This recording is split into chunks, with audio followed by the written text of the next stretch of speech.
आपको लगता है यह गोदी मीडिया सत्ता से सवाल करेगा? देश के गृह मंत्री अमित शाह संसद आते हैं और जब वो अपने घर जा रहे होते हैं तो देखिए किस तरह से पत्रकारों से घिरे हुए हैं। कायदे से पत्रकारों के हाथ में माइक होना चाहिए था। देश के गृह मंत्री से सवाल होना चाहिए था। जब इतनी बड़ी बहस हो रही थी तो आप कहां थे? सवाल होना चाहिए था। जो बर्बरता हुई छात्रों पर, उसको लेकर जवाब दे कौन है? अगर मजिस्ट्रेट ने यह हिंसा करवाई तो उस मजिस्ट्रेट से आपकी क्या बातचीत हुई? मगर नहीं साहब, पत्रकार ये वीडियो डाल रहे हैं और कह रहे हैं कि साहब वाह, हमारा दिन खत्म हो रहा है, और दिन खत्म होते होते हमें अमित शाह के दर्शन हो गए। वैसे भारतीय जनता पार्टी को 36 तोपों की सलामी देनी चाहिए दोस्तों। देश के गृह मंत्री अमित शाह की कोई जवाबदेही नहीं। धर्मेंद्र प्रधान का अब भी हर जगह सम्मान किया जा रहा है, यानी उनकी भी कोई जवाबदेही नहीं।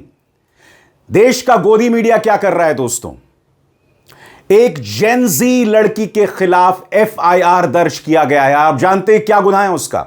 उसका गुनाह यह है कि उसने प्रधानमंत्री नरेंद्र मोदी को गाली दी जो नहीं दी जानी चाहिए थी। सुप्रीम कोर्ट का आदेश है। गृह मंत्रालय ने खुद कहा है कि जब तक किसी छात्र का आपराधिक इतिहास नहीं है, उनके खिलाफ एफआईआर दर्ज नहीं की जाएगी, उनके खिलाफ कोई वैधानिक कार्रवाई नहीं की जाएगी। सुप्रीम कोर्ट ने भी अपनी तरफ से कहा है। मगर बावजूद इसके एक लड़की जिसने प्रधानमंत्री को गाली दी थी, उसके खिलाफ एफआईआर दर्ज कर दिया गया है। उसके खून के प्यासे लोग जो हैं सामने उभर कर आ गए हैं। अंधभक्त उसे गाली दे रहे हैं, ये तक कह रहे हैं कि हमें उसका घर पता है, और ये तमाम बातें की जा रही हैं। मैं आज आपसे एक सवाल पूछना चाहता हूं। बहस किस बात पर हो रही थी दोस्तों? बहस इस बात पर हो रही थी कि हिंसा के लिए जवाबदेह कौन है, और अब बहस किस बात पर हो रही है गोदी मीडिया के जरिए कि जेनजी गाली देता है। मानो भारतीय जनता पार्टी के नेता दूध के धुले हैं। तुम्हें अंदाजा है इस क्रांति की क्या ताकत है? जंतर मंतर में जो प्रोटेस्ट हुए उसकी क्या ताकत है? इस तस्वीर को देखिए दोस्तों, ये झारखंड की तस्वीर है। वहां की जो सिविल सर्विसेज होती है उसमें जिस तरह का भ्रष्टाचार होता है, उसको लेकर लोग सड़क पर उतरे हुए हैं। यह है उस जंतर मंतर प्रोटेस्ट की ताकत। और यह जो आंदोलन हो रहा है, मैं उसकी चर्चा आगे जाके करूंगा, अंत तक रहिएगा मेरे साथ। दूसरी बात याद कीजिएगा, राजस्थान में किस तरह से बच्चे जो हैं सामने आए थे कि हमारे स्कूल्स में शिक्षक नहीं हैं, इन्होंने सरकार को झुका दिया। उत्तर प्रदेश में देखिए, वहां पर बुनियादी सुविधाएं नहीं थे, पंखे नहीं थे क्लासेस में साहब। जेन अल्फा मैदान में उतरा और उनकी बात माननी पड़ी। यह है जंतर मंतर प्रोटेस्ट की ताकत। और यह सरकार क्या कर रही है? उसे बदनाम करवा रही है। गोदी मीडिया क्या कर रहा है? बदनाम करवा रहा है। और बहस अब किस पर आकर केंद्रित हो गई है कि साहब बच्चे गाली देते हैं तो कंगना रनावत कौन है? रमेश बिधुड़ी कौन है? प्रेम शुक्ला कौन है? गौरव भाटिया कौन है? अव्वल दर्जे के गालीबाज, गंदी गंदी गालियां देते हैं। और सबसे बड़ी बात, मेरे कमेंट सेक्शन में, मेरे अपने कमेंट सेक्शन में या फिर इंस्टाग्राम में मुझे इनबॉक्स करके तुम लोग जो मुझे मां बहन की गालियां बकते हो, उसका क्या बताओ? मगर दोस्तों, मैं शुरुआत करना चाहता हूं इंडिया टुडे की पत्रकार के इस ट्वीट के साथ। वो क्या कह रही हैं? दिन खत्म हुआ, आज के लिए संसद से अलविदा। आप देख सकते हैं यहां पर तमाम पत्रकार ने अमित शाह को घेरे हुए। उनके चेहरे की मुस्कान देखिए, पूरे स्क्रीन पर देखिए, अपने चेहरे की मुस्कान देखिए। अमित शाह न जाने क्या कर रहे हैं। ये लोग खीसे निपोर रहे हैं, दांत दिखा रहे हैं, हाथ में हाथ धरे चल रहे हैं सामने, जैसे पापा चलते हैं। और बच्चे जो बहुत इज्जत करते हैं, वो नजारा है ये। शर्म आती है इनको? मैं फिर आपसे पूछना चाहता हूं, जब देश के गृह मंत्री अमित शाह निकल रहे थे तो क्या पत्रकारों के हाथों में माइक नहीं होने चाहिए थे? सवाल नंबर 1। जैसा कि आपकी पार्टी कह रही है कि आप हिंसा के लिए जिम्मेदार नहीं हैं, आदेश मजिस्ट्रेट या एसडीएम ने दिए, तो सवाल यह कि आपने क्या उस मजिस्ट्रेट से बात की? दिल्ली पुलिस के वो तमाम अफसर नंबर 1 जिसने एक छात्रा के बैक साइड में डंडा घुसाया था, इस पर आपने क्या एक्शन लिया? एडिशनल डीसीपी रमनदीप लांबा पर आपने क्या एक्शन लिया, जिसने एक छात्रा को थप्पड़ मारा? 10 साल के बच्चे को थप्पड़ मारा गया था। पत्थरों से भरा हुआ ट्रक अचानक उस इलाके में घूम रहा था। इंडियन यूथ कांग्रेस के दफ्तर के सामने रखा गया, वो रहस्यमय तरीके से वहां कैसे आया? सबसे बड़ी बात, गोदी मीडिया देश की जनता को झूठ बता रहा है, और वो झूठ क्या है कि आंदोलन में आपराधिक छवि के लोग आ गए जिनके खिलाफ बलात्कार के केस हैं, हत्या के केस हैं। आप जानते हैं ये लोग कब आए? 20 तारीख को नहीं आए, ये सब दिखे 25 और 26 तारीख को। दिल्ली पुलिस ने हिंसा की 20 तारीख को, बवाल हुआ 20 तारीख को, और यह आपराधिक छवि के लोग कब आते हैं? 25 और 26 के। क्योंकि जितने भी दस्तावेज हैं, पुलिस ने फेशियल रिकग्निशन किया, आइडेंटिफिकेशन किया, और पुलिस ने जो तमाम दस्तावेज जारी किए हैं उसमें 25 और 26 तारीख है। यानी कि 20 को आंदोलन हुआ और 5 दिनों बाद आपराधिक छवि के लोग वहां पहुंचे। कैसे आ गए? यह सवाल तो किया जाना चाहिए ना।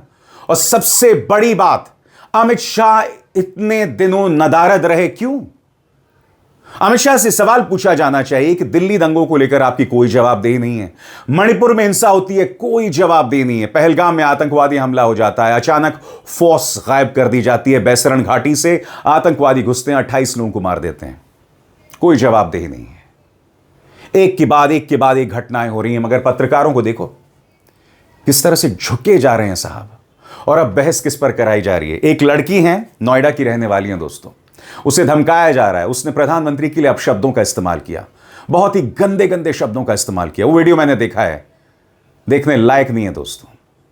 मगर मैं आपसे एक सवाल पूछना चाहता हूं, भारतीय कानून की कौन सी धारा गाली गलौज करने पर, मां बहन की गाली देने पर सजा देती है?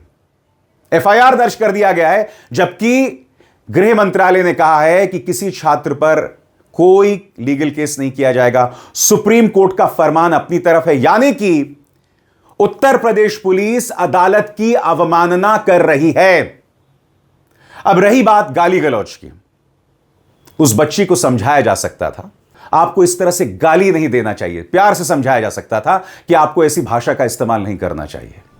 और अब एक जरूरी संदेश, सच के इस सफर में मेरा साथी बनिए, मेरा चैनल ज्वाइन कीजिए और इनमें से एक विकल्प, एक ऑप्शन चुनिए। शुक्रिया। मगर मुझे बताइए, यह है कंगना रनौत, इन्होंने जेनजी को जनरेशन गटर कहा। बात वहां नहीं रुकी, उनके चरित्र पर सवाल उठाए, यह गाली से भी कहीं ज्यादा है, चरित्र पर सवाल उठाए। आरएसएस का ये आइडियोलॉग केरला का, इसने कहा कि साहब उन लड़कियों के साथ बलात्कार होना चाहिए। गुरुमूर्ति ने उन्हें रेपिस्ट्स, मर्डरर्स, गैंगस्टर्स बताया। ये गाली से भी बदतर है। आप उनके चरित्र का हनन कर रहे हैं, आपके बच्चों का चरित्र का हनन ये वाहियात आदमी गुरुमूर्ति कर रहा है। ये तो गाली से भी बदतर है। आपको याद है रमेश बुधियोड़ी ने संसद में क्या कहा था खड़े होके?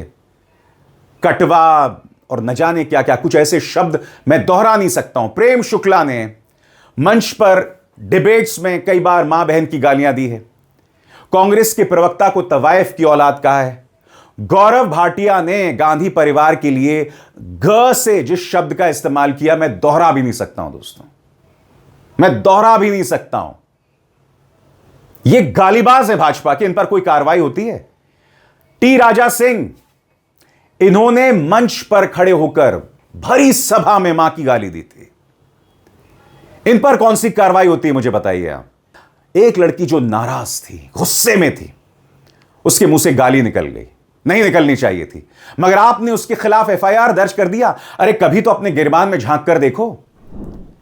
हिंदुत्ववादी दल उसे धमका रहे हैं कि उसका एड्रेस हमें पता है, हम उसे बख्शने नहीं वाले हैं। कुछ लोगों को बहाना मिल गया एक लड़की को टारगेट करने।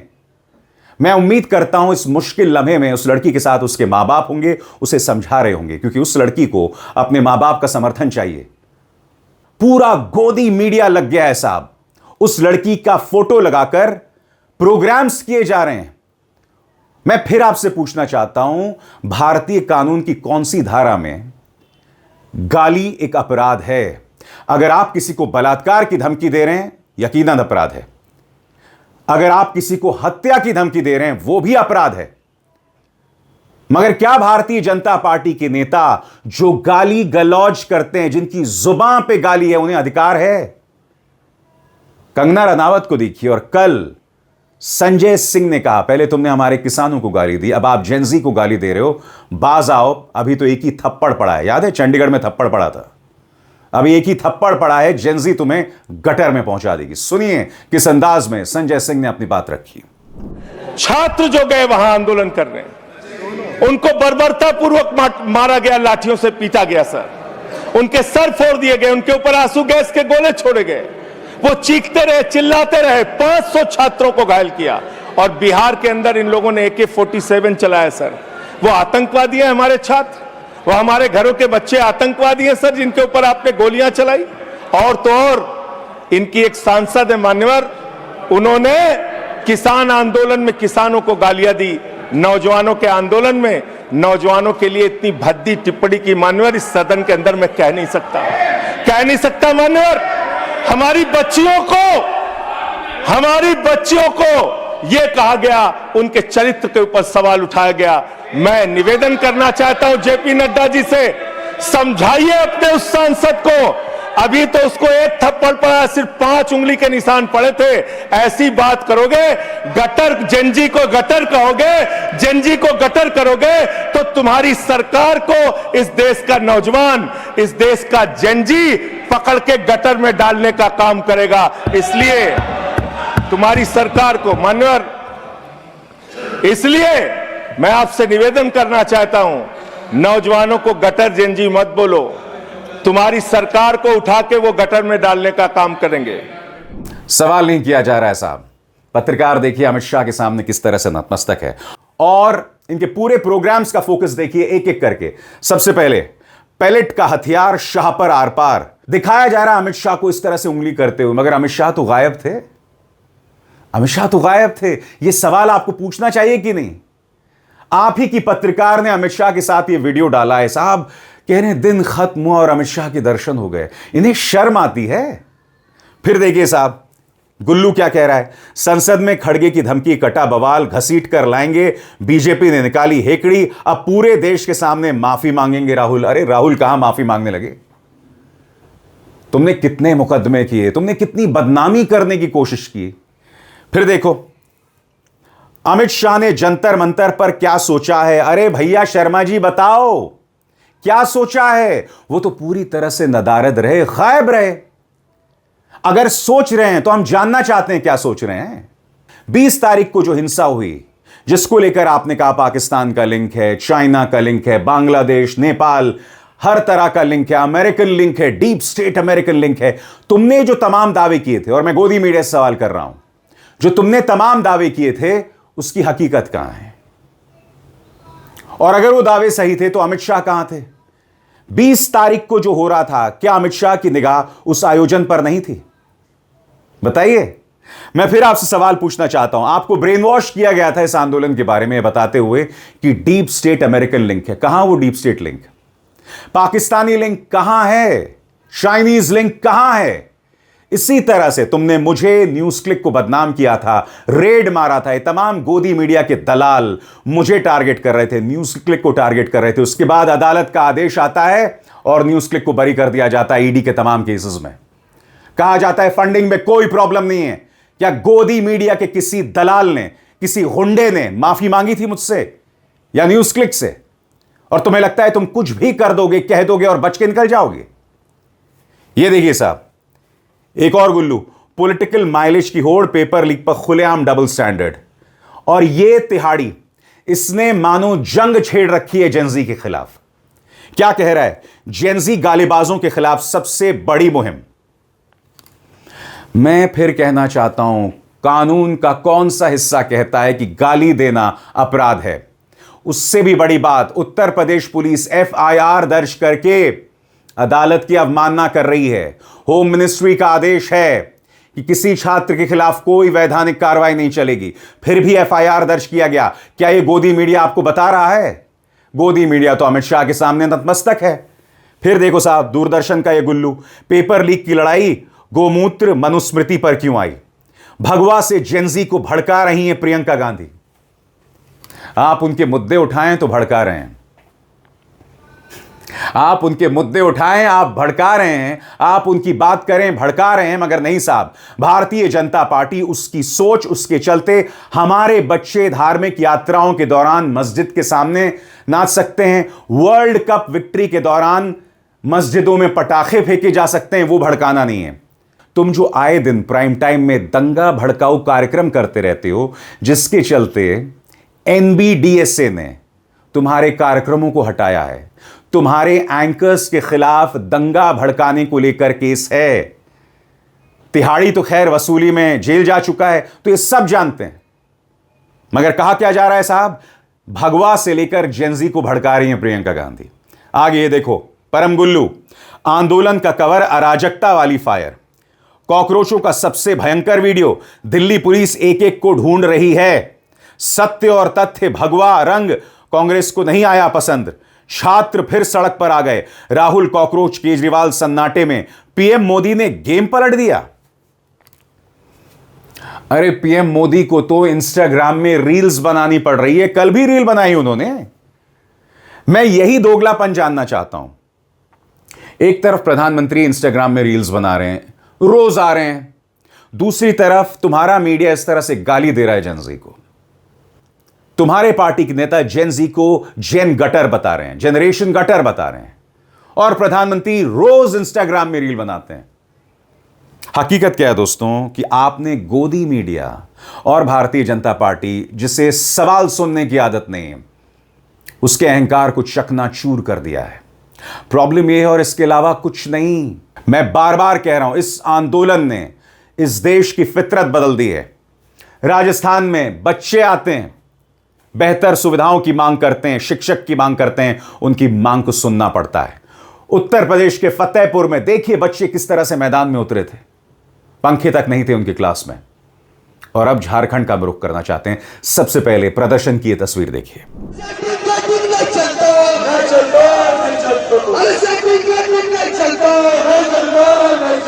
हमारी मांग पूरी करो, हमारी मांग पूरी करो, हमारी मांग पूरी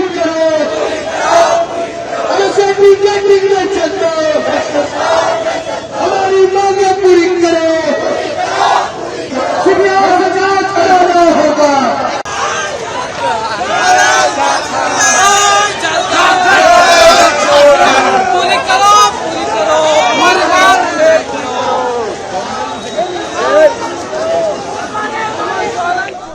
अब सुनिए एजेएसयू की जो आंदोलनकारी हैं वो क्या कह रहे हैं, सुना जाए।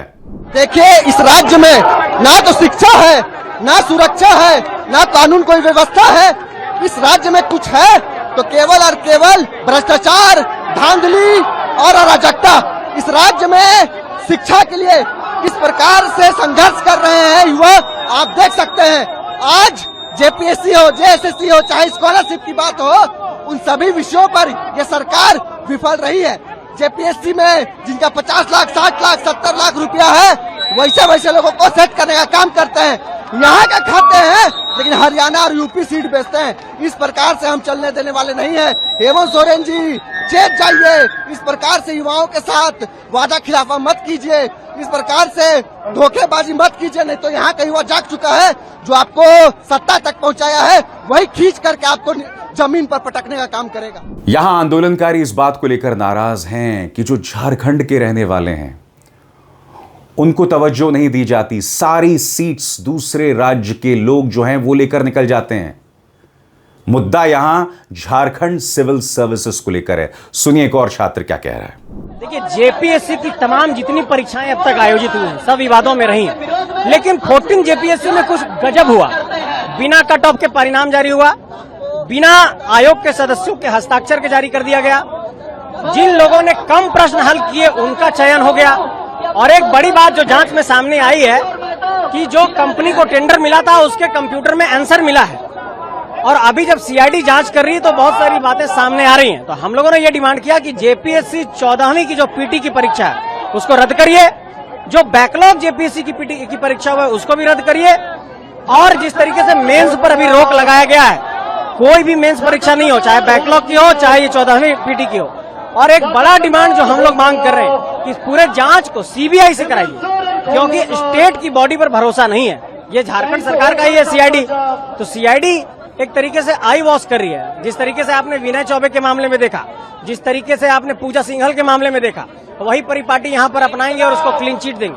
तो हम लोग चाहते हैं कि इसकी एक ऑटोनोमस बॉडी से जांच होनी चाहिए, सीबीआई से जांच होनी चाहिए और एक कंप्लीट रिफॉर्म लेकर के आइए कि आगे से पेपर लीक नहीं हो, सेटिंग गेटिंग नहीं हो। आज जो बात सामने आ रही है कि पहले लोग ओएमआर को खाली छोड़ देते हैं और बाद में ओएमआर को रंग दिया जाता है, ये बातें क्यों सामने आ रही है? क्यों ठेकेदारी की प्रथा से परीक्षा हो रही है? आउटसोर्सिंग एजेंसी को आप सारे गोपनीय काम को क्यों दे दिए? अब मैं भारतीय जनता पार्टी से पूछना चाहता हूं, झारखंड में वो विपक्ष में है, क्या इस आंदोलन को भी तुम एंटी नेशनल कहोगे? क्या इस आंदोलन के पीछे भी चाइना, पाकिस्तान, बांग्लादेश और तमाम वाहियात देश हैं? सवाल किया जाना चाहिए ना। दोस्तों, जंतर मंतर प्रोटेस्ट के कॉन्टेक्स्ट में समझना बहुत जरूरी हो जाता है कि ये जो आंदोलन हो रहे हैं उसका एक बहुत बड़ा कारण, बहुत बड़ा इंस्पिरेशन जंतर मंतर प्रोटेस्ट हैं। और बहुत जरूरी हो जाता है कि झारखंड में तमाम छात्र क्यों मैदान में उतरे। अब ये पूरा मामला मैं आपको आसान लफ्जों में समझाना चाहता हूं, गौर फरमाइए। झारखंड में जेपीएससी परीक्षा विवाद क्या है? फिलहाल झारखंड लोक सेवा आयोग का विवाद मुख्य रूप से 14वीं संयुक्त सिविल सेवा प्रारंभिक परीक्षा में कथित गड़बड़ियों और ट्रांसपेरेंसी की कमी को लेकर है। इस मामले में सीआईडी जांच, छापेमारी, गिरफ्तारियां, कई परीक्षाएं रद्द, स्थगित और जेपीएससी चेयरमैन के इस्तीफे तक की नौबत आ चुकी है। हालांकि छात्र कह रहे हैं कि सीआईडी जांच से कुछ नहीं होगा, सीबीआई की जांच करानी होगी, जैसा कि अभी मैं आपको सुना चुका हूं। आगे क्या है पूरा मामला? 2 जुलाई 2026 को 14वीं जेपीएससी प्रीलिम्स का रिजल्ट आने के बाद अभ्यर्थियों ने बड़े पैमाने पर गड़बड़ी के आरोप लगाए। उम्मीदवारों का कहना है कि कट ऑफ जारी नहीं किया गया, नंबर नहीं बताए गए, ओएमआर शीट नहीं दिखाई गई और मूल्यांकन प्रक्रिया पूरी तरह गोपनीय रखी गई। कई ऐसे छात्र फेल हो गए जिन्हें अपने अच्छे नंबरों का भरोसा था, जबकि कम अंक पाने वाले का दावा करने वाले कुछ उम्मीदवार पास हो गए। निजी एजेंसी पर भी सवाल। परीक्षा कराने और डेटा प्रोसेस करने का काम एक निजी एजेंसी टीडीपीएल को दिया गया। आरोप है कि यह एजेंसी पहले उत्तर प्रदेश में ब्लैकलिस्ट हो चुकी थी और इसे लेकर पहले भी सवाल उठ चुके थे।